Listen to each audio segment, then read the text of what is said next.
Salut Tardif, résumé de la soirée qui s'est passée avec le match Huesca-Barça et la Juve qui affrontait l'Udinese. Alors, le Barça, un Messi médiocre et du côté de la Juve, un CR7 qui a marqué un joli petit doublé qui fait de lui apparemment le deuxième meilleur buteur de l'histoire avec 758 buts en carrière et il aurait même dépassé d'un but Pelé. Alors là, j'ai un petit doute parce que on nous a tellement annoncé que Pelé avait atteint en fin de carrière aux États-Unis quand il joue au Cosmos à 34-35 ans, il avait atteint les 1000 buts. Donc j'ai du mal à saisir que tout d'un coup, il soit passé de 1000 buts et 30 ans plus tard, finalement, il était à 757 buts, mais dans les 1000 buts, il y aurait eu pas mal de buts joués hors compétition officielle, c'est-à-dire dans des matchs exhibition, dans des matchs de préparation, parce que quand il jouait à Santos, comme il n'a jamais joué en Europe, Pelé, il était venu jouer énormément de matchs de galas, de spectacles, de promos, etc. Et ils auraient compté tous ses buts hors compétition officielle, mais tous les buts qu'il avait marqués dans ces matchs. Donc, je ne saisis pas vraiment si c'est 1000 buts, pas 1000 buts Pelé, mais enfin bon, officiellement, CR7 avec le doublé de ce soir, 758 buts, il est le deuxième meilleur buteur de l'histoire derrière un Tchèque apparemment qui lui aurait un but de plus que lui en carrière. Donc évidemment, il va le pulvériser cette saison. Donc bravo à CR7 qui a fait le job. Chirurgical comme il faut. Le 1 contre 1 contre le gardien, ça ne le gêne pas. Lui, 3 fois sur 4, il marque le but, et une fois sur 4, bah, il foire. Mais bon, quand tu vois la rafale de buts qu'il met depuis une quinzaine d'années, c'est juste un phénomène.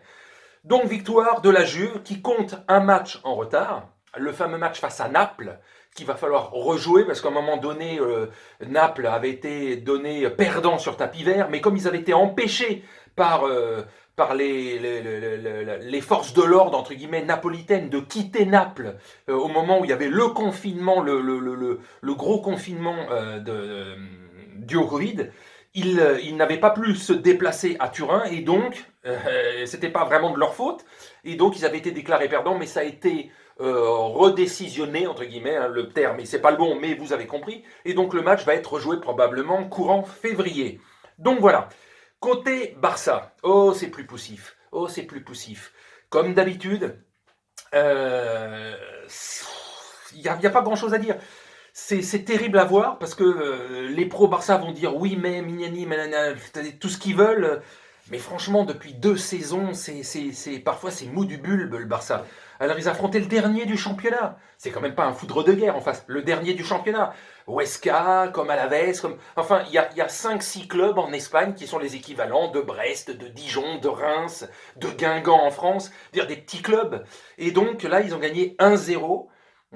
Messi a failli marquer un coup franc, c'est le gardien qui a fait son job, hein, tout simplement, parce que vraiment là, il passait sous la barre et c'est un arrêt du gardien. Mais sinon, Messi a été je vous dis, médiocre. Il n'a pas été mauvais, mais je sais pas, il l'avait dit et redit, le manque de public, il n'arrive pas à se transcender au-delà. Il fait ça comme si c'était des matchs de préparation. Il a du mal, quoi. Il a du mal. Et en plus, avec ce qui s'est passé, son vrai faux départ de l'été dernier, avec le soi-disant fax qu'il aurait pas envoyé pour dire qu'il voulait rompre le contrat. Enfin, il s'est passé un tel merdier qu'il est plus totalement en odeur de sainteté, même s'il est majoritairement soutenu. Mais une partie des socios commence à lui faire la gueule, donc dans sa tête, peut-être que ça tourne pas à plein régime non plus, et dans le foot, quand ça tourne pas à plein régime dans la tête, bah le corps il suit en partie, quoi. Donc voilà, un des rares qui donne satisfaction depuis qu'il est revenu, c'est Dembélé. C'est le seul à accélérer le jeu, c'est le seul qui tente un peu plus, c'est le seul même qui va trop vite pour ses coéquipiers. Alors voilà, et puis toujours ce truc, tous les, tous les collègues de Messi recherchent Messi en permanence. Dès qu'ils arrivent dans la surface, ils ne frappent jamais quasiment les joueurs. Je sais pas, ils tentent pas des frappes de 20-25 mètres. Jamais. C'est on fait papas, les gnagnés, 30 passes, 40 passes avant de déclencher une action. Alors oui, ils ont eu un bus, 2 lignes face à eux, le Barça. Mais quand même, le danger a été pas souvent. Et le peu d'actions, ils ont eu quelques occasions en contre-attaque, Huesca, et ils ont réussi 3-4 fois à mettre en danger le Barça. Donc, un message à Paris, si vous n'êtes pas trop beugno, vous avez quand même un effectif qui est supérieur à la plupart des équipes espagnoles qui causent des problèmes au Barça. Donc je sais bien que dans un mois et demi, tout peut changer d'un côté comme de l'autre, mais il y a de quoi faire avec, depuis la saison dernière avec ce Barça. Voilà, point barre. Maintenant, à Paris, de ne pas passer pour des cons. Ils ont les moyens de... Bon, donc voilà. Bravo à Mister CR7, 758 buts en carrière. Messi, médiocre, comme son équipe dans son ensemble. Ça rassure pas en défense. Mais voilà, ça a les 3 points, c'est toujours là. Ça a un match en retard aussi. Ils sont 5e du championnat.